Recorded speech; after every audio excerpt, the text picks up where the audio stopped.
அறிவில் சிறந்தவர்கள் ஆண்களா பெண்களா? என்னுடைய நண்பர் ஒருத்தரை பார்த்து நான் கேட்ட கேள்வி இது. அவர் மெதுவாக தன்னுடைய தலையை சொரிஞ்சுக்கிட்டே சொன்ன பதில், அதில் என்ன சார் சந்தேகம், அவங்க தான் அப்படின்னார். அனுபவ அடிப்படையில் அவர் இப்படி சொல்கிறார். அறிவியல் அடிப்படையில் பார்க்குறவங்களும் இப்படி தான் சொல்கிறாங்க. இயற்கையின் நோக்கம் இனப்பெருக்கம், இதில் பெண்களின் பங்கு அதிகம். அதனால் இயற்கையே பெண்களுக்கு பல சலுகைகளை கொடுத்துருக்குது, சக்தியை கொடுத்துருக்குது. இப்போ வெளிநாடுகளில் இதை பற்றியெல்லாம் நிறைய ஆராய்ச்சி பண்ணி பார்த்துருக்குறாங்க, புள்ளி விவரங்கள்லாம் வெளியிட்டிருக்கிறாங்க. ஆண் குழந்தைகளை விட பெண் குழந்தைகள் முன்னாடியே பேச ஆரம்பிச்சுடுறாங்களாம். அது மட்டும் இல்லை, அதிக எண்ணிக்கையில் வார்த்தைகளை கற்றுக்கிறாங்களாம். அப்புறம் பலவிதமான வாக்கிய அமைப்புகளை அமைச்சு பேசுறதுலேயும் பெண் குழந்தைகள் முன்னாடியே ஆரம்பிச்சுடுறாங்களாம். இதெல்லாம் சீக்கிரமாக செய்கிறது பெண் குழந்தைகள் தான். சம வயது உள்ள ஆண் குழந்தைகள், பெண் குழந்தைகள், இவங்களை வச்சு சோதனைகள் பண்ணி பார்த்துருக்குறாங்க. அதாவது ஒரே வயசுள்ள ஆண் குழந்தை, பெண் குழந்தை இதெல்லாம் வச்சு அவங்கக்கிட்ட ஒரே கேள்வியை பல விதமாக கேட்குறது, ஒரே செய்தியை வேறு வேறு கோணங்கள்லேருந்து விளக்குறது, தவறு இல்லாமல் பேசுறது, வேகமாக படிக்கிறது, எழுதுறது, புரிஞ்சுக்கிறது, இப்படி இதை பற்றிலாம் எத்தனையோ சோதனைகள்லாம் செஞ்சு பார்த்துருக்குறாங்க. அப்படி பார்த்ததில் என்ன தெரிஞ்சதுன்னா, அதில் எல்லாம் ஆண் குழந்தைகளை விட பெண் குழந்தைகள் 1.5 மடங்கு அதிக திறமை உள்ளவங்களாக இருக்கிறாங்களாம். இன்னொரு மொழியை கற்றுக்கிறது, பேசுறது, எழுதுறது, இது கூட பெண்களுக்கு சுலபமாக வருதான். 2 மொழிகளை மாற்றி மாற்றி பேசுறது, மொழிபெயர்க்கிறது, இப்படிலாம் கூட சோதனை பண்ணி பார்த்துருக்குறாங்க. இதுலேயும் பெண்களுக்கு தான் அதிக திறன். சரி, இதை விடுங்க. புள்ளி வச்சு கோலம் போடுறது, அதில் இருந்து இந்த கை கடிகாரங்களில், கம்ப்யூட்டர்களில் நுண்ணிய பாகங்களை பொருத்துறது, இது வரைக்கும் பெண்கள் தான் திறமையாக செயல்படுறாங்க அப்படிங்கிறது அந்த சோதனை முடிவு. இந்த நுட்பம், துல்லியம், விரைவு, சிறு கை இயக்கங்களோடு செய்ய வேண்டிய மென்மையான பணிகள், இதுக்கெல்லாம் தேவை கவன குவியம், பொறுமை, இதெல்லாம் பெண்கள்கிட்ட தான் இருக்குதான். அமெரிக்காவில் இன்னொரு சோதனை கூட செஞ்சு பார்த்துருக்குறாங்க. பெண்களின் மூக்கு மோப்ப உணர்வு, இதெல்லாம் எப்படின்னு பார்த்துருக்குறாங்க. பெண்கள் அதிக எண்ணிக்கையில் வாசனைகளை பிரித்து கண்டுபிடிச்சி விடுறாங்களாம். ஆண்களால் அந்த அளவுக்கு முடியலையாம். சரி, காது எப்படின்னா, செவிப்புலன் உணர்வும் பெண்களுக்கு தான் அதிகமாக. ஒரு கும்பல், அதில் பலவிதமான சத்தம், அதுக்கு இடையில் இந்த குரலோட தொனி, ஏற்ற இறக்கம், இதை வச்சே பேசுகிற ஆளை கண்டுபிடிச்சிடுறாங்களாம். ஒரு கூட்டத்தில் தன்னுடைய வீட்டுக்காரர் எங்கே இருக்கார், பிள்ளைகள் எங்கே இருக்காங்க அப்படிங்கிறதெல்லாம் பெண்கள் சீக்கிரமாக கண்டுபிடிச்சி விடுறாங்களாம். இன்னொரு விஷயம், ஒரு பொருளை பார்த்த உடனே அது என்னென்னு அடையாளம் கண்டுக்கிறது, அதை மனசில் பதிய வச்சுக்கிறது, அப்புறமா இன்னொரு சந்தர்ப்பத்தில் அது எங்கே இருந்தது அப்படின்னு சரியாக ஞாபகப்படுத்திக்கிறது, இது மாதிரி சோதனைகள்லாம் கூட பெண்கள் தான் முன்னணியில் இருக்கிறாங்க. ஒரு சராசரி சூழ்நிலையில் ஆண்களை விட அதிகமான எண்ணிக்கையில் புன்னகை புரியறது, சிரிக்கிறது பெண்கள் தானா. அதிகமாக தோழமை உணர்வோடு பேசுறது அவங்க தானா. 2 பெண்கள் பேசிகிட்டு இருக்கிறதையும் பாருங்கள், அதே மாதிரி 2 ஆண்கள் பேசிகிட்டு இருக்கிறதையும் பாருங்கள். ஆண்கள் ஒரு அடி தள்ளியே நின்று பேசிகிட்டு இருப்பாங்க. மருத்துவர்களை எடுத்துக்கொள்ளுங்கள், அதாவது சிரிச்ச முகத்தோட நோயாளிகள்கிட்ட பரிவோடு பேசுறதுல பெண் டாக்டர்கள் தான் அதிகம். இதுவரை சொல்லப்பட்டது எல்லாமே அறிவியல் பூர்வமான செய்திகள். அதனால் இளம் பெண்கள் வாழ்க்கையில் சோர்வடைய தேவையில்லை. இயற்கையே நமக்கு சாதகமாக இருக்குது, எல்லாம் முடியும் நம்மால் அப்படிங்கிறத அவங்க புரிஞ்சுக்கணும். ஒரு பையன் தன்னுடைய அப்பா அம்மா திருமண ஆல்பத்தை புரட்டிக்கிட்டே இருந்தான். அப்புறம் அம்மாகிட்ட கேட்டான், அம்மா இது யார் சின்ன வயசில் எடுத்ததா, இது என்னன்னு தெரியலையே, இந்த படத்தில் அழகாக மீசை வச்சுக்கிட்டு சிரிச்சுக்கிட்டு நிற்கிறது யார் அப்படின்னு கேட்டான். அதுதான்டா அவங்க அப்பான்னாங்க அந்த அம்மா. அப்படின்னா இப்போ நம்ம வீட்டில் நரைச்ச தலையோடு அழுது வடிஞ்சிக்கிட்டு இருக்காரு ஒருத்தர், அவர் யாருன்னு கேட்டானா. இது பையனுடைய புத்திசாலித்தனம். பெண் பிள்ளைகள் அப்படி கேட்கறதில்ல. அதனால் இந்த கதையெல்லாம் எதுக்காக அப்படின்னா, இளம் பெண்கள் வாழ்க்கையில் சோர்வு அடைஞ்சு போயிடக்கூடாது. அதனால் பெண்கள் எல்லாம் முடியும் நம்மாலும் அப்படிங்கிறத நினச்சி செயல்பட்டாங்கன்னா வாழ்க்கையில் வெற்றி நிச்சயம். பிரம்மத்தை அறிந்தவன் பிரம்மமாகிறான் அப்படின்னு ஒரு பெரியவர் பேசினார் ஒரு கோவிலில். தைத்திரிய உபனிஷத்து அப்படி சொல்லுதான். இதை கேட்கும்பொழுது நமக்கு ஒரு சந்தேகம் வரும். அது எப்படி? பிரம்மத்தை அறிந்தவன் பிரம்மம் ஆகிறான்னா, சிங்கத்தை அறிந்தவன் சிங்கம் ஆகிறானா, தோசையை அறிந்தவன் தோசை ஆகிறானா? இப்படிப்பட்ட சந்தேகம் நமக்கு வர்றதுல ஒன்றும் ஆச்சரியம் இல்லை. இது இயற்கை. இதுக்கும் அந்த பெரியவரே பதில் சொல்கிறார். சிங்கம் வேற, நாம வேற. அதனால் சிங்கத்தை அறிந்தவன் சிங்கம் ஆக மாட்டான். ஆனால் பிரம்மம் வேற, நாம வேற இல்லை. அதனால் பிரம்மத்தை அறிந்தவன் பிரம்மமாகிறான் அப்படிங்கிறது அவரோட விளக்கம். மனிதன் அவன்தான் தான் பிரம்மங்கிறது தெரியாதனால தான் அதை வேற எங்கேயோ தேடிட்டு இருக்கிறான். கடைசியில் அது தான் தாங்கிறது புரிஞ்சுக்கிற பொழுது அவன் பிரம்மம் ஆயிடுறான். இதை விளக்கறதுக்கு ஒரு உபநிஷத்து கதையே இருக்கு. நமக்கு தெரிஞ்ச கதை தான், ஆனால் அதை வேற விதமான அர்த்தத்தில் விளையாட்டாக சொல்லிட்டு இருக்கிறோம். ஒரு சமயம் ஒரு 10 நண்பர்கள் ஒரு காட்டு வழியாக போய்கிட்டு இருக்கிறாங்க. குறுக்க ஒரு நதி, அதை கடந்து அடுத்த பக்கம் போகணும். எல்லாரும் ஒரு வழியாக கடந்து அடுத்த கரைக்கு போய் சேர்ந்துட்டாங்க. அங்கே போய் சேர்ந்ததுக்கு அப்புறம் எல்லாரும் பத்திரமா வந்து சேர்ந்துட்டோமா அப்படின்னு தெரிஞ்சுக்கிறதுக்காக எண்ணி பார்க்குறான் அந்த கூட்டத்து தலைவன். அவங்க மொத்தம் 10 பேர். ஆனால் அவன் எண்ணி பார்க்குறப்போ 9 தான் வருது. ஏன்னா அவன் தன்னை விட்டுவிட்டான். எதிரில் நிற்கிறவங்கள மட்டுமே எண்றான். ஐயோ 10வது ஆள் எங்கேங்கிறான், பதறான். சரி நீ இரு, நான் எண்ணி பார்க்குறேன்னு சொல்லிவிட்டு இன்னொருத்தன் வந்து எண்றான். அவனும் தன்னை விட்டுட்டு எண்றான். 9 தான் வருது. எல்லாரும் கொய்யோ முறையோன்னு கத்த ஆரம்பிச்சிட்டாங்க.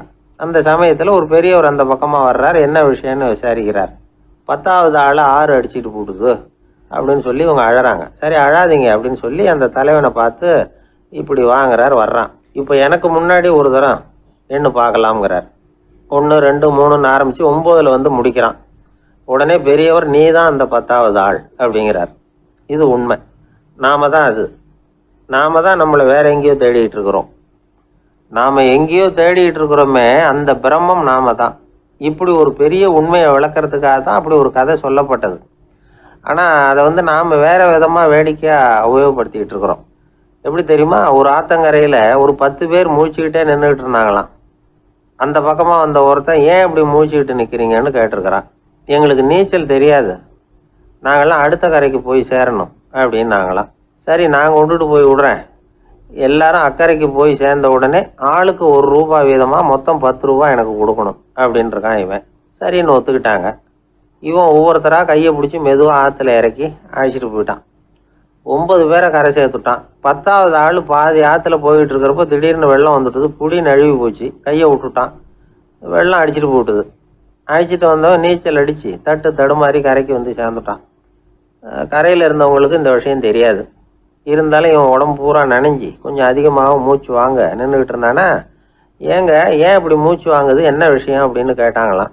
அதுக்கு இவன் கொஞ்சமாக அலட்டிக்காம சொன்னானா, வேற ஒன்றும் இல்லை, நீங்கள் கொடுக்க வேண்டிய ₹10 ₹1 குறைஞ்சி போச்சு அவ்வளவுதான் அப்படின்னானா. ஒரு அரசன், அவனுக்கு வயசாயிட்டுது. அதனாலேயே இந்த கவலை பயம் எல்லாமும் அதிகமாயிட்டுது. மரண பயம், ராத்திரியில் சரியாக தூங்க முடியல, இப்படி ஆயிட்டுது நிலைமை. அந்த அரசன் ஏற்கனவே எப்படின்னா போர்க்களங்களில் எத்தனையோ பேரை ஓட ஓட விரட்டி இருக்கிறான். இருந்தாலும் இப்போ அந்த துணிச்சல்லாம் எங்கேயோ போயிட்டுது. பேசாமல் படுத்துருக்கிறான். அப்படியே படுத்தாலும் தான் தூக்கம் வர மாட்டேங்குது. என்ன பண்ணலாம்னு யோசித்தான் இந்த மன்னன். உடனே எல்லா அமைச்சர்களையும் கூப்பிட்டான். எனக்கு நிம்மதி இல்லை, எதை நினச்சாலும் பயமாக இருக்குது, எனக்கு ஒரு ஆலோசனை சொல்லுங்க அப்படின்னா. என்ன ஆலோசனை வேணும் அப்படின்னு சொல்லி கேட்டாங்க. எனக்கு ஒரு நெருக்கடியான சந்தர்ப்பம் ஏற்பட்டு போச்சுன்னு வச்சுக்கோங்க. அந்த நேரத்தில் நீங்கள் யாருமே என் பக்கத்தில் இல்லை ஆலோசனை சொல்கிறதுக்கு அப்படின்னா, அந்த சமயத்தில் எனக்கு உபயோகப்படுற மாதிரி ஒரு வாசகம், பொன்மொழி ஏதாவது சொல்லுங்கள். அதை நான் என்னுடைய வைர மோதிரத்துக்கு அடியில் பதிச்சு வச்சுக்கிறேன் அப்படின்னார். தேவைப்படுறப்போ உதவும் அப்படிங்கிறதுனால.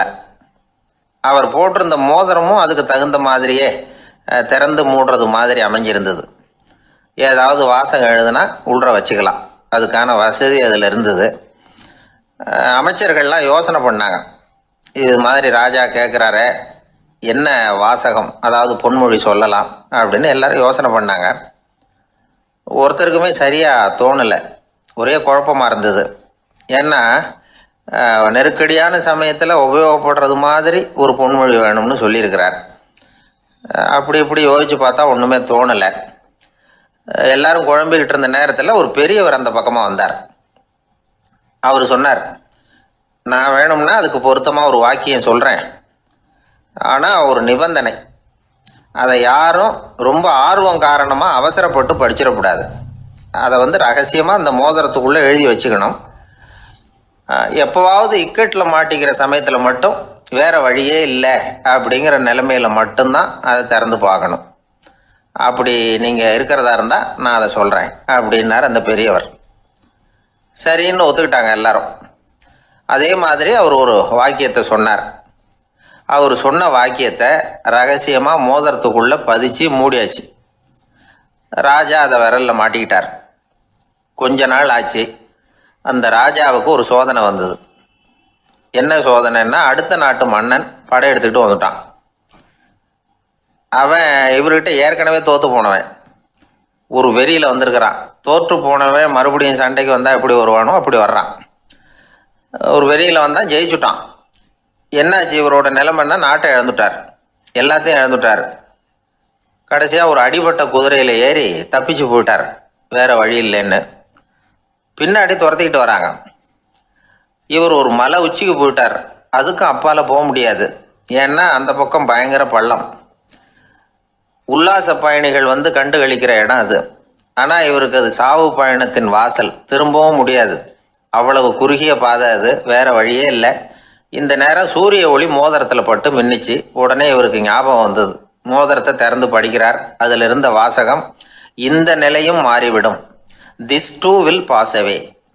அவருக்கு ஒரு தைரியம் வந்தது. பின்னாடி வந்தவங்களும் திசை மாதிரி வேறு எங்கேயோ தேடி போயிட்டாங்க. அவங்க விரட்டிக்கிட்டு வரலன்னா இவ்வளவு அழகான ஒரு இடம் இருக்கிறதே எனக்கு தெரியாமல் போயிருக்குமேன்னு நினச்சார். இவ்வளவு அழகை ரசிக்கிறதுக்காக ஒரு நாட்டையே கூட இழக்கலாம்னு தோணுச்சு அவருக்கு. அமைதியாக அந்த அழகை ரசித்தார். எதிரிகள்லாம் எங்கேயோ போயிட்டாங்க. மன்னர் நாடு திரும்பினார். மறுபடியும் படைகளை திரட்டினார். கொஞ்ச நாளில் படை எடுத்துக்கிட்டு போனார். யாருக்கிட்ட தோற்று போனாரோ அவரையே வெற்றி கண்டு திரும்பி வர்றார். வரவேற்பு விழா பிரமாவப்படுது. ஆடல் பாடல் கோலாகலம். இதை பார்த்தது அந்த ராஜாவுக்கு தலைகால புரியல. நம்மளை இனிமேல் யாராலையும் ஜெயிக்க முடியாதுன்னு நினச்சார். அகம்பாவம் லேசாக எட்டி பார்த்தது. இப்போ மறுபடியும் சூரிய ஒளிப்பட்டு மோதிரம் மின்னிச்சு. அதை திறந்து மறுபடியும் படிக்கிறார். இந்த நிலைமையும் மாறிவிடும், this too will pass away. அவ்வளவுதான். அவர் மனசு அடங்க ஆரம்பிச்சுட்டுது, ஆணவம் போயிட்டுது. இதிலேருந்து நாம் தெரிஞ்சுக்க வேண்டியது என்னென்னா, எந்த சூழ்நிலையிலையும் நாம் கவலைப்பட வேண்டியதில்லை. ஏன்னா இங்கே எதுவுமே நிரந்தரம் இல்லை. அந்த ராஜா மாதிரியே நம்ம ஆள் ஒருத்தன் ஒரு மோதிரம் போட்டிருந்தான். அதுக்குள்ளே அவன் எழுதி வச்சிருந்த வாசகம், எதுக்கும் கவலைப்படாதே அப்படிங்கிறது தான். ஒரு நாள் பயங்கரமான கவலையோடு உட்காந்துருந்தான். பக்கத்தில் இருந்தவங்க சொன்னாங்க, இது மாதிரி சந்தர்ப்பத்தில் தான் நீ உன் மோதிரத்தை திறந்து பார்க்கணும்னாங்க. இவனுக்கு கவலையோடு எரிச்சலும் சேர்ந்துக்கிட்டது. அது எப்படி முடியும், இப்போ திருட்டு போனது என்னோட அந்த மோதிரம் தானே அப்படின்னு சொல்லிவிட்டு தலையில் கை வச்சுட்டு உட்காந்துட்டான். இப்படிலாம் சொல்கிறது உண்டு. இருந்தாலும் நாம் எந்த சூழ்நிலையிலையும் கவலைப்பட வேண்டியதில்லை அப்படிங்கிற உண்மையை புரிஞ்சுக்கணும். அப்படி கவலையை வெல்றதுக்கான வழி தெரிஞ்சுட்டதுன்னா வாழ்க்கையில் வெற்றி நிச்சயம். அந்த காலத்தில் அண்ணாமலை ரெட்டியார்னு ஒருத்தர் இருந்தார். அவர் வெங்கனூர் அப்படிங்கிற கிராமத்தில் இருந்தார். அங்கேருந்து விருத்தாசலம் கோவிலுக்கு தவறாமல் போயிட்டு வந்துக்கிட்டு இருந்தார். இடையில் வெள்ளாறு. அதில் ஒரு சமயம் வெள்ளம் வந்துட்டுது. இவரால் போக முடியல. அதோட விளைவு வெங்கனூர்லேயே ஒரு கோவில் கட்டணும் அப்படின்னு முடிவு பண்ணார், சிவாலயம். அந்த சமயத்தில் வடநாட்டில் பஞ்சம். அதனால் அங்கே இருந்த பல சிற்பிகள் தென்னாட்டை நோக்கி வர ஆரம்பித்தாங்க. அவங்க வெங்கனூர் வழியாக வர்றது தெரிஞ்சதும் இவர் போய் பார்த்தார். இங்கே ஒரு கோவில் கட்டணும், அதுக்கு நீங்கள் உதவணும்னார். பஞ்ச காலத்தில் இப்படி ஒரு வாய்ப்பு கிடைச்சதில் அவங்களுக்கும் ரொம்ப மகிழ்ச்சி. உற்சாகத்தோடு ஒத்துக்கிட்டாங்க. ஆலய திருப்பணி ஆரம்பமாச்சு.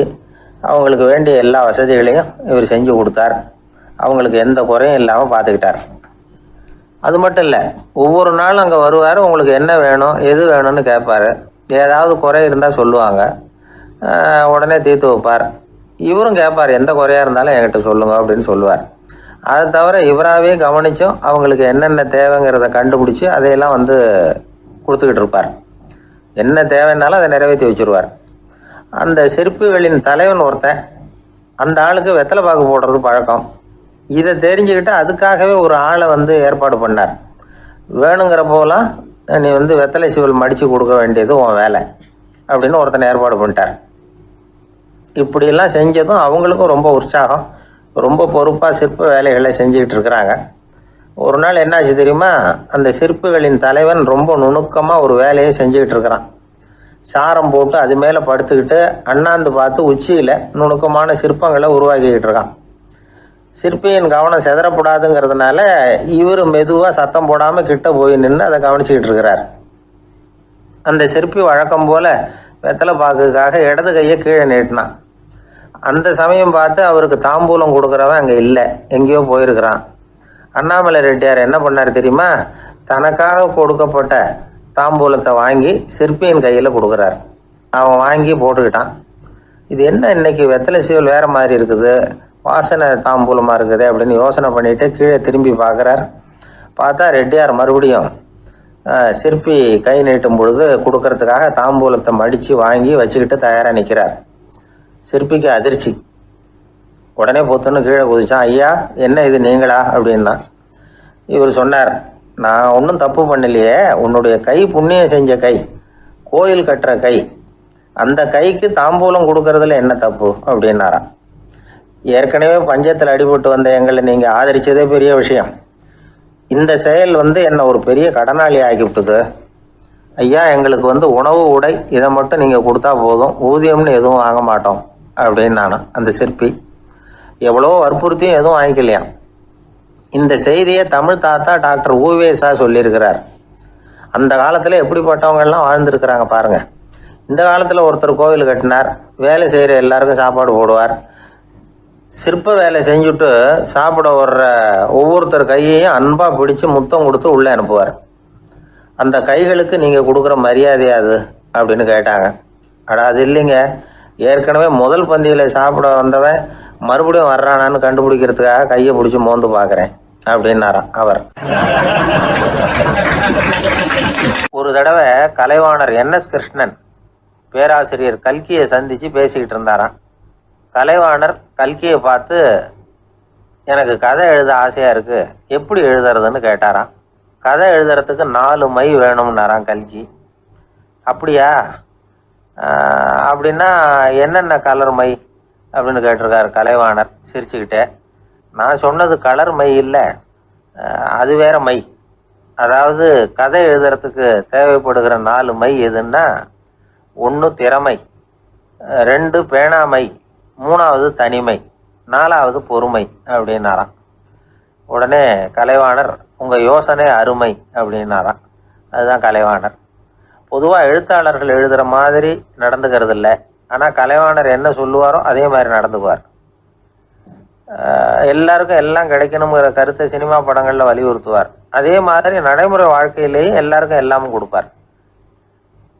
பணம், பதவி, புகழ் இப்படி எதுவுமே இல்லாத ஒரு சாதாரண மனுஷனாக இருந்தால் கூட இவர் மனுஷனுக்கு கொடுக்குற மரியாதையில் கொஞ்சமும் குறைச்சல் இருக்காது. இந்த குணம் சாதாரணமாக எல்லாருக்கும் இருக்கிறது இல்லை. அவர் சினிமா தியேட்டருக்கு போய் சினிமா பார்க்குறது வழக்கம். அவர் வந்திருக்கிறாருங்கிறது தெரிஞ்சால் போதும், வெளியில் பிச்சைக்காரங்க கூடிடுவாங்க. இது அவருக்கு தெரியும். வெளியில் நம்மளை நம்பி ஒரு கூட்டம் காத்துக்கிட்டு இருக்குமேன்னு நினைப்பார். உடனே ஒரு 100 ரூபா நோட்டை கொடுத்து சில்லறையாக மாற்றிட்டு வர சொல்லுவார். படம் முடிஞ்சு வெளியில் வர்றப்போ சில்லறையோடு வருவார். எல்லாருக்கிட்டையும் கொடுத்துருவார். ஏன்னா எல்லாரும் தேடிட்டு வருவாங்க அவரை. என்ன எல்லாரும் சௌக்கியமாக இருக்கிறீங்களா அப்படின்னு பிரியமாக விசாரிப்பார். ஏதோ ரொம்ப நெருங்கின சொந்தக்காரங்களை விசாரிக்கிறது மாதிரி விசாரிப்பார். தன்கிட்ட இருக்கிற சில்லறையை எல்லாருக்கும் சமமாக பிரித்து கொடுத்துட்டு தான் அங்கேருந்து புறப்படுவார். ஒரு நாள் அது மாதிரி புறப்படுற சமயத்தில் ஒரு சின்ன பையனுக்கு சில்லறை எதுவும் கிடைக்கல கொடுக்கறதுக்கு. இது கலைவாணருக்கு தெரியாது. காரில் ஏறி புறப்பட்டு போயிட்டார். அந்த பையன் காரை பிடிச்சிக்கிட்டு பின்னாடியே ஓடியாந்துருக்கிறான். ஐயா, நீங்களே இல்லைன்னு சொன்னால் நான் என்ன பண்ணுறது, இன்னைக்கு பட்னி தான், அம்மாவுக்கு வேற உடம்பு சரியில்லை அப்படின்னு கத்திக்கிட்டே ஓடியாந்தானா. கலைவாணர் கவனிச்சுட்டார். உடனே காரை நிறுத்த சொன்னார். இறங்கினார். அந்த சின்ன பையனை கட்டி பிடிச்சிக்கிட்டு, என்னை மன்னிச்சுக்கப்பா, நான் கவனிக்காமல் வந்துட்டேன் அப்படின்னு சொல்லி அழ ஆரம்பிச்சுட்டாராம். இன்னொரு தடவை இதே மாதிரி ஒரு தியேட்டர்லேருந்து வெளியில் வந்திருக்கிறார். ஒரு ஆள் அவர்கிட்ட நின்றுருக்கார். அவர் கொடுக்கறதுக்கு இவர்கிட்ட பணம் இல்லை. பணம் இல்லையாப்பா அப்படின்னாராம். உங்ககிட்டே இல்லையா அப்படின்னாராம் அவர். கலைவாணருக்கு மனசு ரொம்ப சங்கடமாக போச்சு. உடனே புறப்பட்டு வீட்டுக்கு போனார்.